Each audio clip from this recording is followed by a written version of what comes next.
AP cabinet కీలక నిర్ణయాలు తీసుకుంది. ఇక కేబినెట్ నిర్ణయాలు మంత్రి పార్థసారథి వెల్లడించారు. ఏపీలో డ్రోన్ కార్పొరేషన్ను ఏపీ ఫైబర్ నెట్ లిమిటెడ్ నుంచి విడదీసి స్వతంత్ర సంస్థగా ఏర్పాటు చేసేందుకు మంత్రివర్గం ఆమోదం తెలిపిందని అన్నారు. రాష్ట్రంలో డ్రోన్ సంబంధిత అంశాలన్నింటినీ కూడా నోడల్ ఏజెన్సీగా ఏపీడీసీ వ్యవహరించాలని నిర్ణయించారు.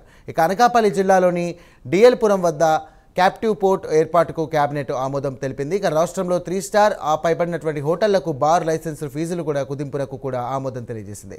రాష్ట్రంలో కొత్తగా జలహారతి కార్పొరేషన్ ఏర్పాటు చేసేందుకు నిర్ణయం తీసుకున్నామని తెలియజేశారు. ఇక జలహారతి కార్పొరేషన్ ద్వారా పోలవరం బనకచెర్ల అనుసంధాన ప్రాజెక్టు రూపకల్పన చేయబోతున్నట్లు వెల్లడించారు. రాష్ట్రంలో బార్ లైసెన్స్ ఫీజు 66 లక్షలు గత ప్రభుత్వం నిర్ణయించిన విషయం అందరికీ తెలిసిందే.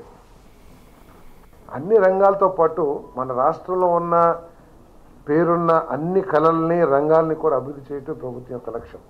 ఒక సైడ్ పారిశ్రామిక అభివృద్ధి కానివ్వండి, ఇంకో సైడ్ క్రీడల అభివృద్ధి కానివ్వండి, అదేవిధంగా మనకి కూచిపూడి అనేక రకమైన కళల్లో మన రాష్ట్రానికి ఒక మార్కు ఉంది.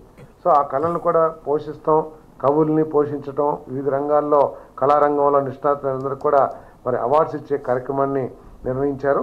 ఆ నిర్వహించడానికి ఇచ్చిన జీవోల్ని రాటిఫై చేస్తూ కేబినెట్ తెలిపిందని చెప్పేసి మనం చేస్తాను. ఏదైతే పోలవరం బనకచెర్ల లింక్ ఉందో ఆ ప్రాజెక్టు నిర్మాణం కానివ్వండి, సర్వే కానివ్వండి, ఇవన్నీ చేయటానికి ఒక కంపెనీని ఏర్పాటు చేయాలని చెప్పేసి జలహారతి కార్పొరేషన్